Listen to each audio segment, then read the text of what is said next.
Yanis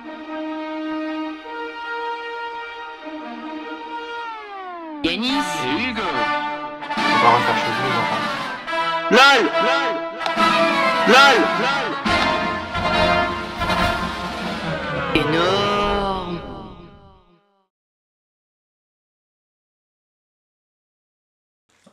Lycée, établissement qui dispense l'enseignement du second cycle du second degré. Lycée d'enseignement général et technologique.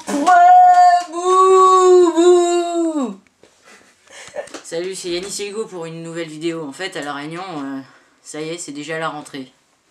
Et nous, comme toutes les années, bien sûr, on change de classe. Mais là, c'est pas pareil, on rentre au lycée.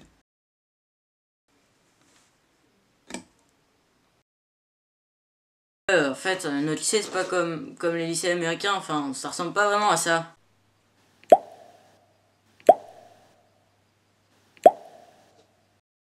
Ouais, non, il a raison, hein. Nous, ça ressemble beaucoup plus à ça.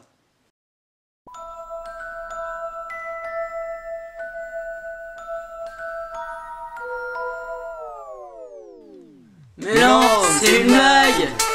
Ça ressemble plutôt... enfin, en fait, c'est ça.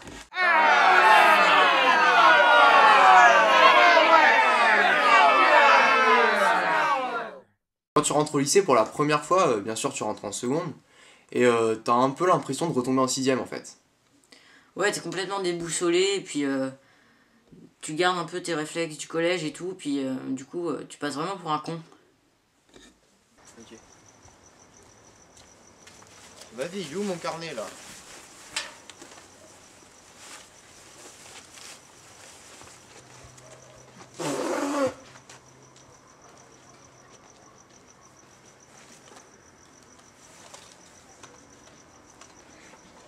Puis en plus, les profs au lycée, enfin, c'est pas comme au collège, tu vois. Au collège, ils te dictent les cours et tout, et pas au lycée.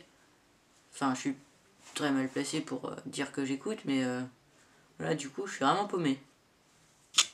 Quant à une population qui augmente lentement depuis l'Antiquité jusqu'au milieu du XVIIIe siècle, l'évolution de la population européenne correspond à celle de la population mondiale.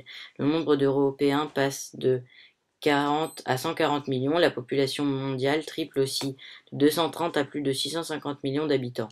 La croissance démographique est très faible jusqu'à l'an 1000, le rythme s'accélère ensuite lentement sous l'effet de la maîtrise des ressources naturelles et des techniques d'exploitation, l'immigration, l'exploitation de marais, le défrichement des moines cisterciens du XIe au XIIIe siècle, augmente des surfaces cultivées, la rotation des cultures céréalières sélectionnées, le progrès des techniques agricoles comme la charrue, permettant à la population de se développer.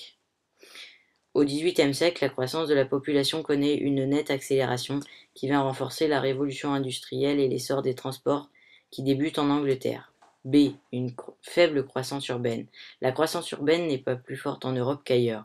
Au IIe siècle, Rome compte plus d'1 million d'habitants. Aucune autre ville européenne n'atteint ce nouveau chiffre avant 1800 comparé aux autres villes dans le monde.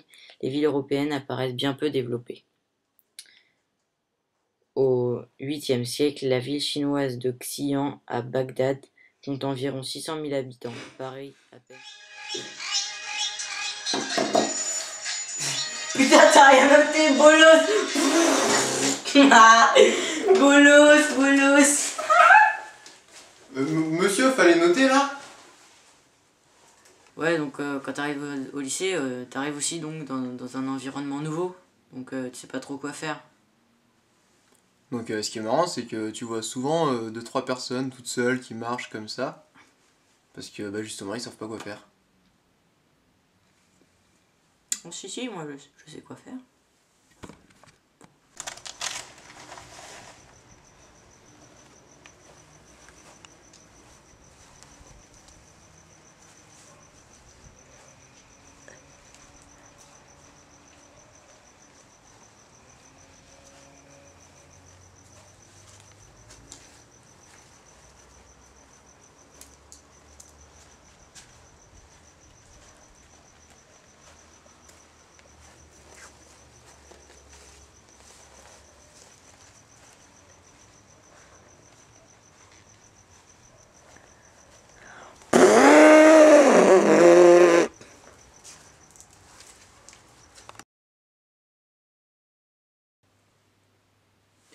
Ouais, donc quand on aura atteint les 1000 fans... Non, je rigole. Quand on aura atteint les 1000 vues, on va peut-être faire une fanpage Facebook. Alors, partagez la vidéo, n'hésitez pas, ce serait super cool de votre part. Merci à tous.